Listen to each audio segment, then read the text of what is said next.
Sorte é graduada em letras, mestre em 2000, ela foi doutora em 2005 em letras e literatura portuguesa pela Universidade de São Paulo, a USP, para quem não sabe. Experiência de docente nas seguintes áreas: língua portuguesa, português instrumental, que eu quero saber o que é, técnicas de redação e comunicação empresarial, literatura portuguesa e literatura portuguesa contemporânea, literatura brasileira e teoria da literatura. É isso. Boa noite, Sandra. Quando nós nos referimos a um PhD, né, um filósofo doctor, né, por hipótese, essa pessoa tem uma contribuição original, ou pelo menos assim tentou fazer. Ele foi aprovado numa banca e então recebeu o título de doutor por conta da sua contribuição. E eu fico pensando que língua, qualquer que seja, inclusive a que nós falamos lá em Niterói, que é a tal do português, como será essa coisa de contribuição para uma língua, para criar uma tese? Você consegue explicar isso para mim? Olha, a língua, ela é um patrimônio na verdade, ela é um patrimônio da humanidade e sobretudo, dos falantes da língua. Pois né? Sim. Então, eu acho que qualquer contribuição que um estudioso da língua e da linguagem possa dar à língua é bem-vinda. No meu caso, particularmente, eu fiz o mestrado e o doutorado na Universidade de São Paulo na área de literatura portuguesa. Só que é impossível você estudar literatura, e a minha formação é letras, mas é impossível você estudar literatura de língua portuguesa, seja brasileira, portuguesa ou africana, sem você ter um profundo conhecimento e domínio da língua, porque afinal de contas a literatura é a arte da palavra, não é?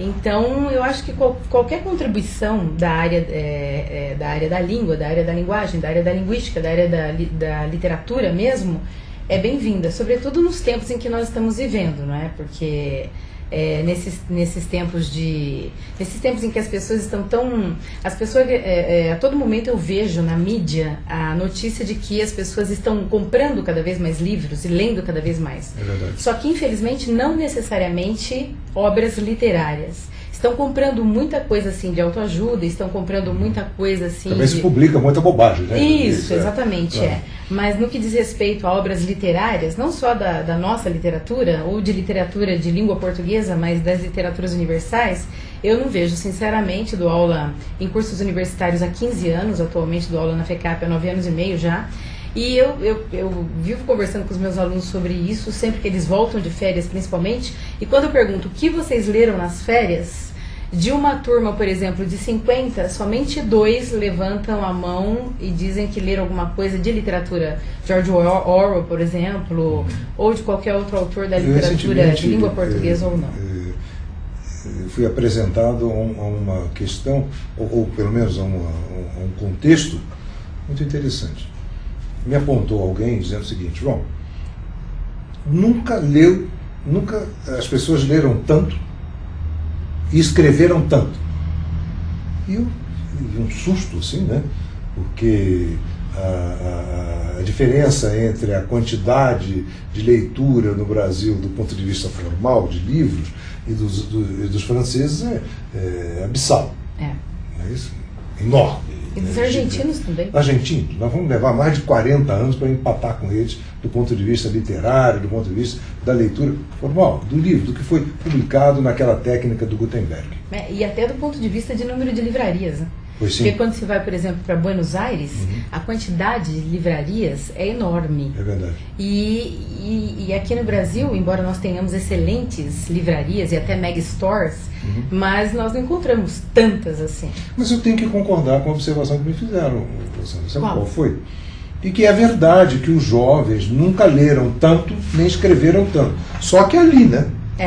No teclado, intermediado por uma ferramenta, que é o teclado, que antigamente era SDF, GC cedilha JH, o teclado QWERTY, né, da máquina de escrever. E é verdade que eles escrevem muito. É verdade também que, inclusive os que estão nos assistindo, tem uma galera gigantesca, é mais fácil falar assim, né, nos assistindo. Eles também não só escrevem muito, como leem muito. É verdade. Isso é um fato. Isso é um fato. A única coisa que eu observo é que as pessoas talvez estejam lendo muito, mas não lendo necessariamente coisas bem escritas, ou coisas... Pois é. Ou então coisas que tenham um conteúdo interessante. E também estão escrevendo muito, mas não necessariamente na norma padrão. Mas de todas as maneiras, você falou que é patrimônio da sociedade a língua. Sim, claro. Se é patrimônio da sociedade, olha, pessoal, vocês fazem parte da sociedade, claro, lógico. o qual são um patrimônio. Lógico. Quer dizer, o que você está dizendo é que tem que haver um ajuste mais... Uma adequação da linguagem à situação de comunicação. E que tipo de adequação você, por exemplo, poderia sugerir? Por exemplo, a língua ela é constituída de várias variantes dialetais. Então nós temos vários dialetos, a língua portuguesa, por exemplo. Nós temos o dialeto culto, nós temos o dialeto comum, nós temos o dialeto geográfico, nós temos o dialeto popular. Então a língua ela é constituída de vários dialetos e todos esses dialetos existem para serem usados. Só que cada um deles vai ser usado numa determinada situação de comunicação. Então, por exemplo, o nível de linguagem formal. Em situações, quando é que ele é usado? Em situações formais de comunicação. Em textos formais. No caso, por exemplo, aqui nesse nosso bate-boca, né? É mais do que um bate-papo, né? Através da boca, né? Nós estamos falando, né? É claro.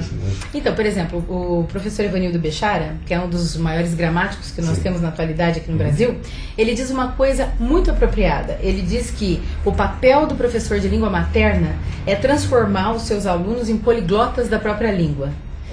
E isso eu acho que é muito interessante.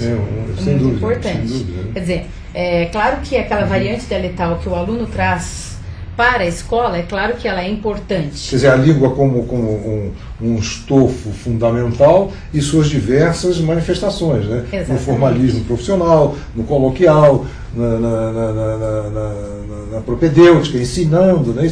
É disso. É isso mesmo. Agora, o papel da escola, a função social da escola e a função do professor é justamente dar para esse aluno aquilo que ele não trouxe. Esse espectro. Né? Isso, aquilo que ele não trouxe consigo, que é justamente a questão da norma padrão.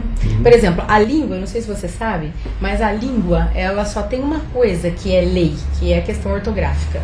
Não é à toa, por exemplo, que de tempos em tempos nós assinamos um novo acordo ortográfico. O último... Agora foi recente. Isso, foi recente. Ele entrou em vigor dia 1º de janeiro de 2009. O anterior, se não me engano, foi na década de 70. E por que isso ocorre?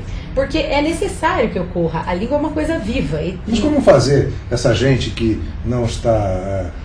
cujo aprendizado do falar já não é tão formal, como é o caso da internet, né, e as possibilidades que isso trouxe, como é que nós poderíamos fazer uma ponte entre essa norma que foi acordada entre os falantes e escreventes de língua portuguesa e a atualidade, que tem um desempenho muito forte assim no colóquio e no escrever codificado, utilizando palavras e letras e símbolos que não existiam em lugar algum, né, no planeta, né? Como é que a gente faz essa ponte? O que você sugere aqui para os nossos? Eu sugiro justamente isso. Eu acho que é preciso deixar claro quando usar e em que contexto comunicacional usar uma variante dialetal e outra variante dialetal. Mas para isso nós teríamos que digamos, traduzir para essa gente o que é contexto, né? Sim. O que é um contexto e o que é o outro contexto. Né? Imagina, por exemplo, a juventude que há pouco tempo, não muito, falava assim que as empresas procuravam ensinar as pessoas a trabalhar em time, em conjunto, em time de inglês, né? Em equipe, em conjunto. Né? Não faz o menor sentido você dizer isso para o jovem de hoje. Não faz. Porque é um jovem que vive ele, né? Ele não consegue viver sem o time dele. Isso, e a conexão não é imediata, né? Eu vou te contar uma história. O meu filho, certa vez, jovem, garotão ainda, ele tem, hoje o mais novo tem 23 anos, mas ele tinha lá seus 16, 17 anos, ele fez uns 18 talvez, uma colocação para mim muito interessante. Livro de colocação, porque ele botou ali na prateleira o seguinte problema. Ele disse assim: meu pai, quando você tinha problemas de adolescente, você dizia, que para ele todo mundo mora em edifício, né? Você dizia e tinha meia dúzia de amigos com quem compartilhar. Eu tenho 35 mil. Nossa. E como é que faz agora? Assim, tem diferença? Eu falei, o problema não, mas sem dúvida alguma você está muito mais rico na discussão. Agora, ou seja, no compartilhamento lateral. Então, o que você está dizendo é assim, para aprofundar isso, você tem que dominar os diversos dialetos. Exatamente. Porque o que está acontecendo também, eu percebo com relação aos meus alunos, porque eu dou aula de língua portuguesa, eu percebo em relação aos textos dos meus alunos. O que está acontecendo? É claro que essa conexão é muito importante.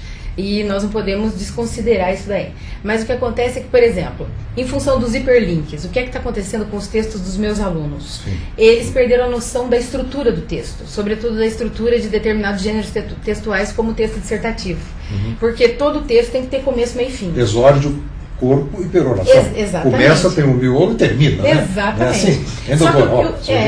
É muito bom, ótimo, excelente. Agora, o que está acontecendo com eles? Como eles leem muitas coisas ao mesmo tempo e não necessariamente o texto do começo ao fim, eles acabam perdendo a noção da estrutura de começo, meio e fim de um texto. Então, quando eles vão produzir um texto, dá para notar isso perfeitamente. Então eu acho que, claro, que é muito importante, porque isso daí está permitindo que as pessoas leiam cada vez mais, escrevam cada vez mais. Mas eu acho que o papel da escola, ele nunca foi tão importante, justamente por causa disso. Mas nós temos uma oportunidade ótima, porque agora nós estamos assim, tem um monte, o que você diria, do lado de lá, linha direta, fora do contexto do ambiente acadêmico, né, fora da escola, assim, um recado direto.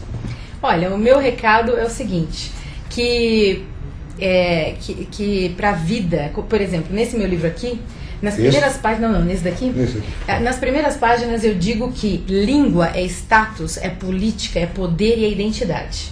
Então é muito importante que as pessoas se comuniquem cada vez mais e estejam cada vez mais conectadas. Mas também é muito importante saber que é preciso mesmo dominar o idioma, a norma. Nós podemos chamá-la de norma padrão ou norma culta ou norma urbana de prestígio, que também é a forma como a norma padrão ou culta é conhecida atualmente, norma urbana de prestígio. É muito importante que se conheça isso, porque dessa forma você pode se comunicar cada vez melhor e cada vez mais. E quem comunica melhor, melhor desempenho mostra, né? Claro, lógico. E para você se comunicar, o outro precisa entender o que você quer dizer, o que você quis dizer. Seja na fala, seja na escrita. Porque senão não há comunicação. E é isso que você está referindo-se àquela ordenação do discurso, né? Eu sou muito chamada pelas empresas para dar treinamento para as equipes. E por que isso é necessário? E não é treinamento para pessoas pós-graduadas. E por que isso acontece permanentemente? Porque um dos maiores problemas que as empresas estão enfrentando atualmente em relação à comunicação interna principalmente no que diz respeito a e-mails, é o fato de a pessoa escrever e de o outro que recebe a mensagem do receptor não conseguir entender o que ela quis dizer com aquele texto. É comum isso? Muito, muito comum. Isso significa o quê? Que não houve comunicação. Porque o que é comunicar? Ou seja, não dominando aquela norma urbana, como é que você... Urbana de prestígio? Nova urbana de prestígio, ao lançar a sua ideia, ela não teve contexto, né? Ela não foi tracejada para que o outro percebesse. Exatamente. Que era, né? Então não houve comunicação, porque o que é comunicar? Comunicar é tornar o pensamento comum. Isso. Se você tem de pegar o telefone e ligar para a pessoa que te mandou o e-mail e perguntar o que ela quis dizer com aquilo, significa que não houve comunicação. Então esse é um problema muito sério que está acontecendo atualmente. O e-mail não foi a mensagem. Não, a mensagem simplesmente não cumpriu a finalidade dela. Um outro problema que as empresas estão tendo é a questão de a pessoa não saber como colocar as ideias dela no papel. Então, no ambiente empresarial, por exemplo, são necessários, circulam vários gêneros textuais. Apresentações. Sim, apresentações orais. Registros. Ou relatórios. Você precisa fazer relatórios, você precisa fazer atas, você precisa elaborar circulares, você precisa mandar memorandos. Embora o e-mail tenha substituído a carta comercial, por exemplo, o e-mail praticamente substituiu a carta comercial.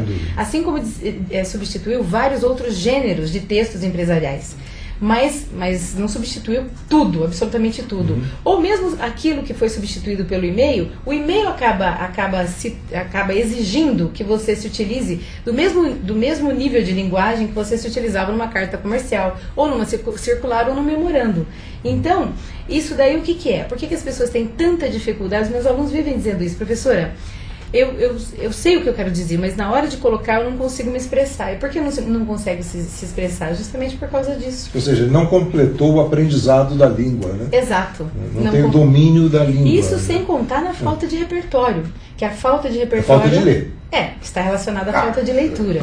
Não leu, né? Não leu. Se não leu, não tem repertório. Se não tem Memórias repertório... póstumas de Brás Cubas, então nem pensar, né? Nem pensar.